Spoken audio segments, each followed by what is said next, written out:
Hello and welcome back to the Beyond the Seams podcast. I'm Elizabeth Agnew, founder of Eternal Goddess, and on today's episode I'm talking with Birgit of the Royal Historian, a personal friend of mine, all about British royal wedding dresses from Queen Victoria all the way to Princess Beatrice. We're sharing our opinions, our thoughts, because we have many.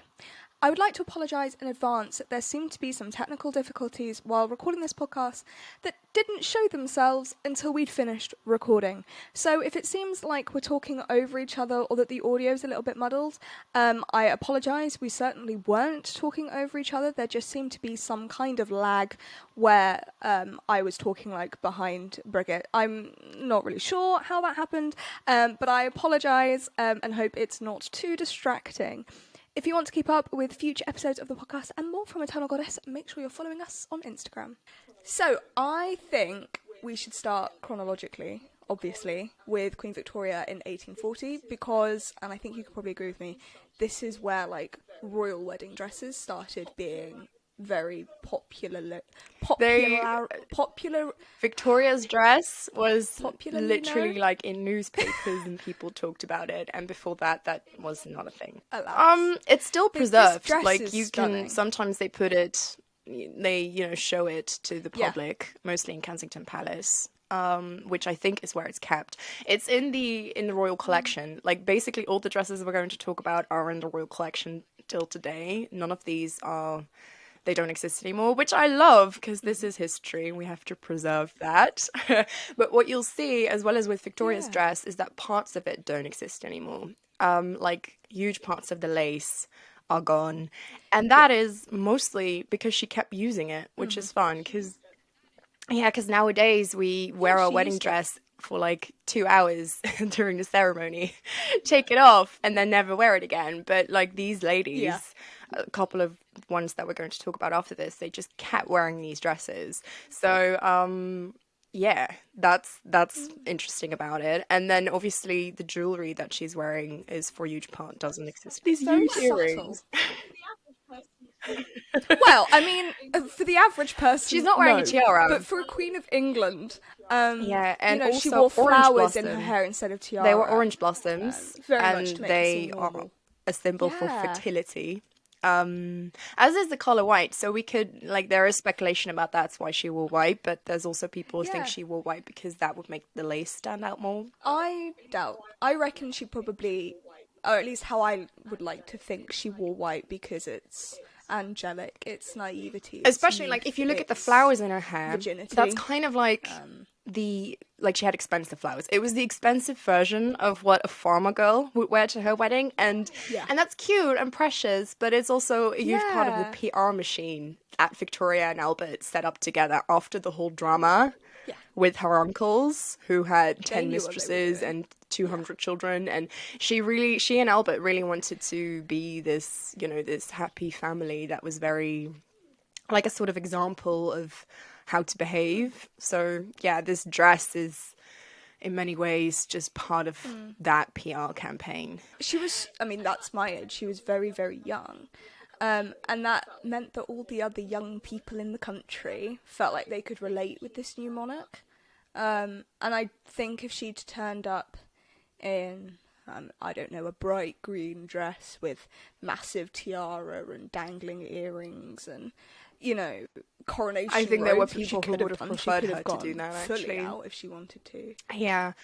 But, 100%. Yeah, and then 100%. obviously the only pop of colour is that brooch that she's wearing, which was a gift from Albert. So, after Queen Victoria, the next major wedding was Princess Alexandra, who would then become Queen Alexandra, and Bertie, who would then become King Edward.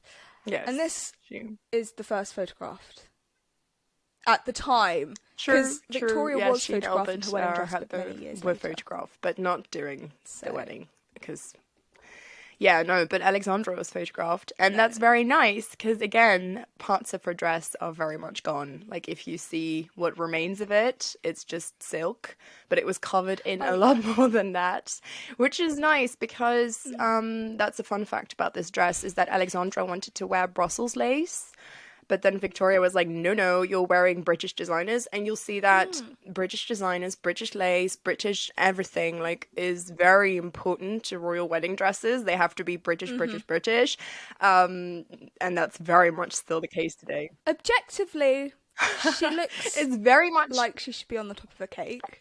Yes, and But it I'm was the personally a 1860s. sucker for the 1860s, but I'm not a huge fan of this dress. Yeah, but I'm not a huge fan of this dress because I feel like me the crinoline too. is a little But- bit too high. But it is very much in fashion for the time. And Yeah, it's an old what's silhouette. interesting about that is that nowadays we're always like, oh, this dress is so timeless. Like, Kate's dress is so timeless. But if you look back at these wedding dresses, none of them are timeless, and none of the royals have ever worn timeless no. things like that, and we didn't want them to. Victoria was quite domineering, so she decided yeah. what names Alexandra's children needed to have and what Alexandra was, where she was living and all of that. But it's funny because her biographer, Kate Straston, she wrote a book about Alexandra's fashion, and she really says, like, Alexandra really made a lot of effort into her clothes because that's what she had agency over, so that was her way of expressing herself. So that's why I always find her clothes very interesting. She was very fashionable, and people really, like, other ladies would wear what she was wearing. It's really, like, Alexandra's dress is really showing us it's really the beginning of how important it was to be as British as possible. And we see this, and this is a fun fact to add, we see this very much in the lace and what it's made of, which is English roses, Irish shamrocks, and Scottish thistles. And these three are very much returning characters in every royal wedding dress, like the English, Irish, Scottish flowers. And then obviously we go back to the orange blossom, which Victoria started, and that also constantly keeps being, like, it's a returning factor. And she also, like, she's not wearing a tiara, she's wearing myrtle. So next we had the marriage of Princess Mary of Teck in 1893, and it's a very different silhouette to the last two. But it's beautiful. I think it's much nicer. It's not so wedding cake Alexandra's, toppery, personally. But no. And it's got a beautiful train, which is obviously something that repeats throughout the royal majority wedding dress without a of the train 20th is not a century. royal wedding dress. I think like, when people think of beautiful. corsetry, I think this is what they think about. She's very much tight-laced. Oh, it's heavily corseted. I'm not sure if, like, she had a tiny waist. Exactly.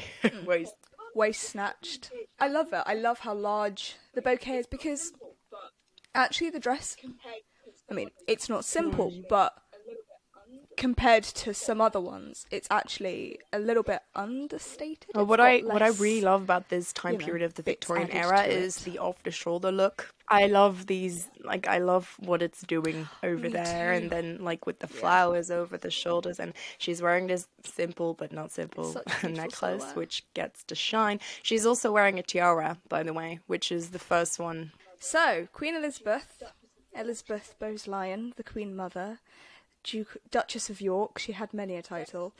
1923. Again, completely different look from the one we looked at before. Completely different look. But it was quite fashionable. I mean, I suppose we tend to look back at the Queen Mother and be like, oh, she looks so dowdy and old. But for sure, during the 20s and 30s, she was a fashion icon. Yeah. She knew what she was doing. My only problem with it is that I think it's ugly. I really don't like 1920s fashion. I look at Downton Abbey, I watch Downton Abbey, and I change my mind because they have some stunning costumes. And I'm like, okay, never mind, the 1920s look good. But I look at this, and what the hell is that on our head?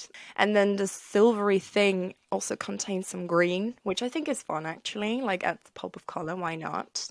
So it's a very shapeless dress. And I think that one of the reasons why it doesn't really work that well is because of her figure. But that happened with everyone at that time period, where, 1920s clothes only look good if you've got that very squarey athletic build. As soon as you've got some curve on you, it just doesn't. I personally think it's not very flattering. Next up, we jump to the current Queen Elizabeth. who married Prince Philip in 1947, fresh out of World War II. So the dress was made on rations. And I think I agree. stood the test of time pretty well. It's very much of the time in 1940s, but I was very lucky I saw it on display at Buckingham Palace a couple of years ago. And it's beautiful. It's my favourite royal wedding tiara. And the It's the fringe one I tiara would makes have it. wanted Kate to wear.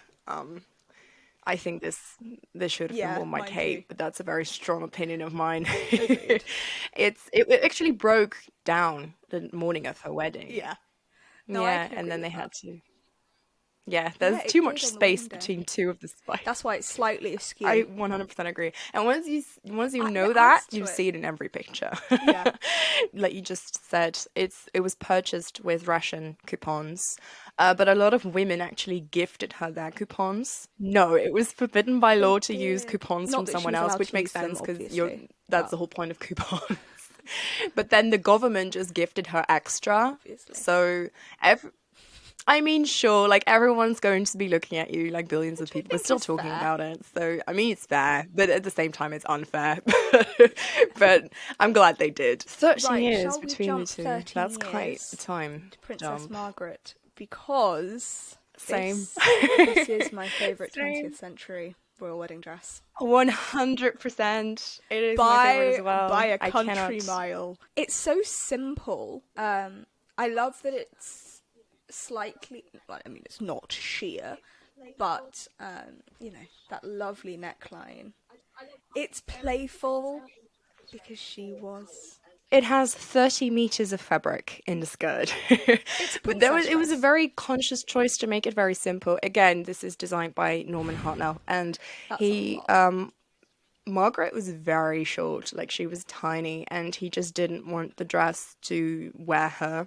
And I think he very much managed to achieve that. So yeah, no, this is 100%. And like you said, like the Baltimore tiara is, and that's why, again, good choice to make the dress very simple, because it gives that tiara like the shine, the room to shine, which it deserves and which it should. Princess Anne. Underrated. No one talks about it. No one gives Anne enough time. She's a remarkable woman. She works very hard. Yeah, she's probably And the she's one good with who fashion. rewears the most. Like she rewears clothes from 30 years ago.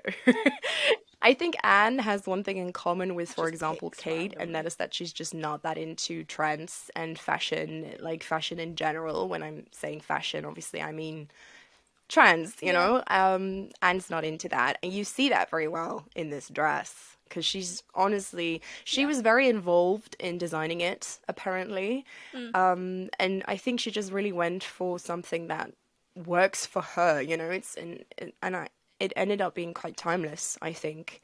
And I love the sleeves. They're such a showstopper. Yeah, people don't Yeah. do sleeves like this anymore. I mean, we'll come on to Sophie Wessex in a bit. But that medieval Tudor style sleeve. And there's no lace in this. Well, there's a little bit in the back, but on the front there's hardly any lace or no lace at all. And I don't know. And I kind of prefer the no lace thing, because lace is very very often a little modern. bit overdone, I feel, in wedding dresses. So Obviously, after Anne is the wedding dress of the 20th century, and we'll keep it short because I think every person has spoken about this before. But Diana, 1981. 25-foot definitely train, have frills, unpopular ribbons, opinions. crystals, sequins, crinoline skirt. She looked like a cupcake. It was a hot mess. And it's also very obviously co-designed by a 19-year-old. It's very obviously 1980. I respect it because it's history. I think it was a bit much. That's why I respect personally. it. But I don't like it. The thing that really bugs me with this dress is David Emanuel, who made it. He had the experience. Why did they only realise on the Yeah. wedding day when It was she got out of the I talked about this carriage with my that mum, the actually. My fabric mum remembers them crinkles? getting married. Obviously, I don't. But my mum was like, I just remember it being so wrinkled. Like, I saw it, I was like, why is it wrinkled? And it really... And then she also accidentally spilled perfume on it. So she constantly holds it in this certain way to hide Yeah, this spilt big... perfume on it. Like, yeah. Actually, tiara. Yeah, Do you like the it Spencer doesn't tiara? have, it's not like, we'll Yeah, get to I'm Eugenie's ambivalent. tiara, like I think that it's sort okay. of tiara, like the, or I don't know, like the beautiful simplicity of the fringe. It's just like, it's a basic tiara. It's okay. I definitely don't hate it. What I do hate is how they applied it to Diana's head on the wedding day. You know, the velvet part of the tiara, it's so visible, kind of sat there and like a that's hat. just like, and this dress is the only dress that we're talking about Yeah. today that is not in the royal collection. This one is So- owned by William and Harry. So next we come up with Mm-hmm. some underrated for the next three that people don't ever talk about. Starting with Fergie, 86. I prefer it to Diana's dress. Not in terms of iconicness, obviously, but in terms of just liking the dress. It's also so Fergie, and you don't see that if you They look at learnt it their from, mistake. you know, if you just glance at it, but if you look at the details, it's so Fergie. Like, it has bumblebees on it, because they are in the crest of her family. Crest, is that the right word? I think so. There are bumblebees on there, and there are waves on there to represent, and anchors to represent Andrew's sailor career, and then there's a huge A in the how do you say that? The end of the dress. Like, there's a huge A, and there are also S's for Sarah in the bodice, and her flower, her bouquet was in the shape of an S as well. Like, it's very, I didn't know that. it's a lot. And then also, obviously very fun or interesting about her whole look is that her tiara was bought for her, and it was happened for Mary as well, but obviously Mary didn't go anywhere. She stayed. Yes. But Fergie, she got divorced and she got to keep the tiara. So that explains. Yeah. But it explains why they haven't done it since. Gifting tiaras. I think is fair. Because and then she entered the church wearing flowers and yeah. then left with the tiara. Then the last royal marriage of the 20th century was Sophie Rhys-Jones, aka the Countess of Wessex, in 1999, and I never see anyone discuss this. It's very simple. Oh, I don't like the isn't necklace. it? I don't like the necklace or the tiara, but everything else. And also, it looks nothing like Diana or but it was Sarah's the 90s. dress, and I think that might be on purpose because Sophie admitted to hating the constant comparisons with Diana. Diana had already died at this point, so you can imagine, like, this is 2 years after Diana died, so Diana was like a goddess to everyone back then, pretty much. Yeah, good choice. And these jewelry that she's wearing, like the necklace, I just don't like that there's black in it, to be honest. And it's too big, but it was a... Yeah, and the tiara is just insulting. It's too big. I hate that tiara. Yeah, I feel like it's a bit intense. It's just... it's so rude. It's so rude pointy. that they give this to her. Like, yeah. It looks sharp. Sophie. Right, next is 2005, and I know this is going to be controversial because it's Charles and Camilla. But whatever you think about them as people, I think Camilla has found a royal uniform that works really well for her. And we definitely started to see that around this time period. And I think it's really age appropriate, really, standings and status appropriate. It must have. And pretty. And I like that it's not white and they went for pale blue goldish. Yeah, they did. It was a really good choice. And then the feathers in her hair are very dramatic, but at the same time, not. Like, if you know what I mean. So then we head to 2011 and the event that made me fall in love with royal wedding dresses. I'm so biased on the Duchess of Cambridge's Kate's wedding for so many reasons. Yeah. It's Alexandra McQueen, who's my favourite designer, like, ever. I love it. I don't have a bad thing. Look, bar this dress, the tiara, same as Diana's, is iconic, Like, and it's been over 10 years now, so we can use that word, I think. It was so huge at the time as well. Like, you remember the BBC. It's the thing I love the 100% the most about Kate's dress is that it's just, it fits her like a glove.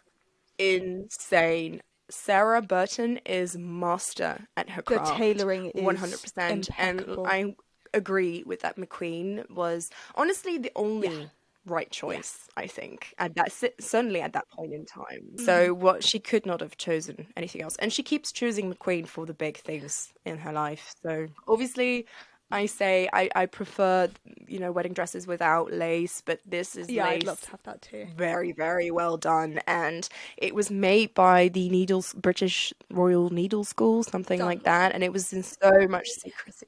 I Yeah. don't know if it And was she brought after the back the wedding or rose near to. thistle shamrock thing, which is a classic fate, to be Yeah. honest. I would not have expected anything else from her. Like, my only problem with all of it Yes. is that it's too small. Like, I Yeah. need more. That's like I would have preferred like a longer dress, like the and Yeah. then obviously the tiara is something that I've complained about in the past. And I'll complain about it again. The Cartier Halo Scroll would have been a very good You have first tiara opinions for on. Charlotte. Right, are I'm we very ready. are we ready to move on to 2018 and the double stack wedding? Let's start Hmm. with May. Everyone does. Meghan Markle and Prince Harry, because I have opinions on this dress. She wore Givenchy, No. not a British designer. I love Givenchy. I will say I have often enjoyed Meghan's style. It's very neutral. It's very refined. It's Yeah. very. It can be quite Americanized, but it's very chic. She's very chic with her Obviously, style, and I enjoy that. But she could have done that with a British designer. Claire Mind the White British royal Keller, is that how you family, you pronounce should have it? won a British designer. Obviously is British, so she kind of sort of gets Yeah. away with, sort of British. I was surprised. I'll say that. I was very surprised by the choice. It's I sort really of, but- expected her to go for British brands. I was kind of leaning towards Yeah. Ralph and Russo. I think, like, look, Meghan is Yeah. very, like, individualistic when it comes to what she's wearing and what she, like, this is what makes me feel good, this is what I like, this is what I'm gonna wear. That's just who she is, and 100%. And I feel like that is what she went for with her wedding dress. Like, she was like, I'm gonna get away with this because the And as she designer is should. British, and I'm just gonna go for Givenchy because this is my wedding and I'm wearing what I want to wear. And I can't hate her for it, but I would not have recommended her doing this, and I was surprised. Yeah. That's what I've got to say about that. This is what I would have designed because I love dresses without lace. Kate went for lace, don't go for lace. I love how simple it is, and then use the veil to make that the star of the dress. And I love that the veil is longer than the dress. Like, the whole idea of it is everything that I love. Like what you just said, like Meghan's style in itself. I love it. Oh, me too. But it didn't fit her. It did not fit her. And this is Sarah Burton versus Claire White Keller. just the What Sarah execution. Burton did, Yeah. Claire could not. And that is, I don't understand. You can have fittings as many as you want. Infinite. Like, how did this happen? I don't understand. And yeah, it did not fit her. And that's a shame. I love boat necks, and I love them on Meghan. Like, she's worn dresses with boat necks where she was absolutely. Oh, I love a boat neck. This is, apart from the execution of the dress, the second thing that upsets I me literally the most said about this, this is like- the tiara, because it's such a beautiful tiara and no one is ever going to wear it Yeah. again. I am a sucker for a cathedral length veil. I love it. I think it was perfect for St George's Yeah, Chapel. it's beautiful. I love it. Yeah. There is nothing I can say wrong about that veil. I have one problem with this veil, and I feel like Agreed. this has not got enough attention, and that is the fact that she went for the Commonwealth Flowers, and that's a nice idea, but then I have no idea why no one told Meghan that India and Pakistan do not want to be on a royal bride's wedding gown. Yeah, no, the reason I know about this is because a very good friend of mine is from India, and I remember I 2018 didn't know she about was that, but not happy about this. And I've seen one or two articles, but hardly anyone else talks about it. But when my friend got upset about it, like, I obviously have not forgotten about that. And every time I look at the veil, I can't help but think that. And I refuse to blame Meghan for this, although, I mean, she wasn't. People should have told her that was not a good choice, but then she got away with Yeah. it. I mean, she there had was not a people huge. But advising. yeah, the whole Commonwealth thing, I feel, is. I have thoughts about that in general. I do. I don't know. I would not have done that. I would have just gone for the rose, shamrock, and the thistle, and the poppy. I love that she added the poppy, like the Californian poppy. That's cute. I love that. Right, shall we Really? move on to Princess Eugenie? Really? Because I prefer this. This is the wedding dress of 2018 for me. An I autumn love wedding. the neckline Yeah. of the dress, because this Which is was nice. a September, late September, early October wedding, from memory. Mm-hmm. Yeah, so, and we normally get spring royal weddings, not autumn weddings, so it's nice to see a thicker material. The train was long, but not ridiculous. Yeah. Lovely little bouquet. Let's talk about the tiara. I tend to follow the story I that is don't believe in that. Finding Freedom. Why? Because Meghan obviously worked with Finding Freedom. So Finding Freedom says that Meghan wanted to try on the tiara and then they didn't let her in, and that was the whole drama. No, I think the Gravel Emerald Kokoschnik tiara was always meant for Eugenie. It worked so well with the flowers, and obviously there was Yeah. and there was green in the dresses and of the bridesmaids, It's a and then very she had that warm green in look. her tiara. It was so well thought out. It was really nice. Yeah, 100%.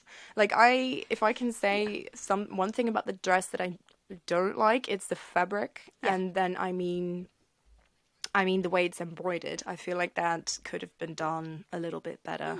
But I love the back as well and the whole idea behind it. I actually read her saying that she always wanted an open back and that it was not entirely because of the scar. She just liked open backs. Have you seen her evening dress for the Zach Posen dress?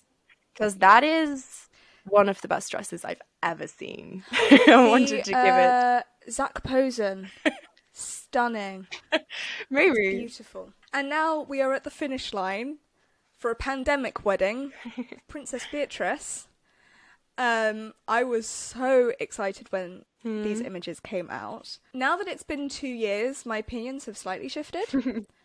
I was really ecstatic at first, but I think that was because I was like, oh my god, it's the Queen's dress. And it's objectively a beautiful dress. I hate the sleeves that they added. I get why they added sleeves, because like church appropriate and stuff. I don't like them. It's not ugly. I'll say that. And I 100% agree. I like vintage. And this is vintage done right because they did the dress justice. Like they didn't change it. They added things, like they obviously added the thing at the bottom because it was way too short for Beatrice, because the Queen is tiny, very short, and you can see that in this dress. If you see how much fabric they ended, like they added at the bottom. Like that's how short the Queen is. They really kept all the beautiful things and added to it so it would fit Beatrice.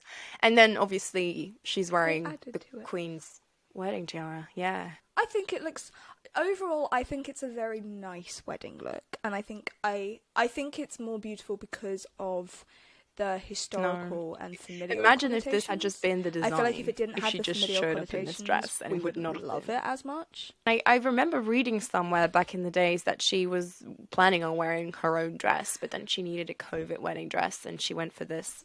I don't know. I find it very cute, and obviously her granny's dress with her granny's tiara, and I love it because the Queen always calls the Mary's diamond fringe tiara Granny's tiara. She calls it Granny's tiara.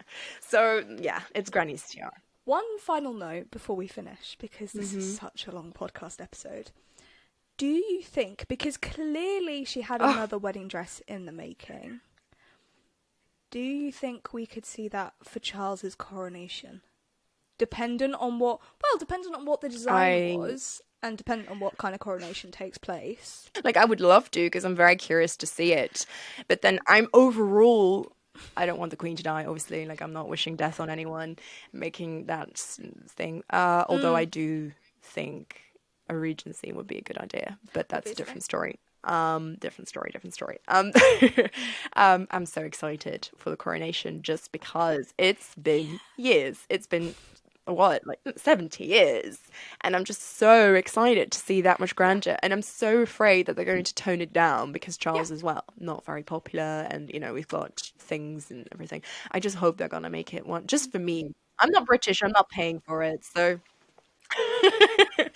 Thank you for listening to the Beyond the Scenes podcast. I hope you enjoyed it. If you want to keep up to date with more episodes and more from Eternal Goddess, make sure you're following us on Instagram.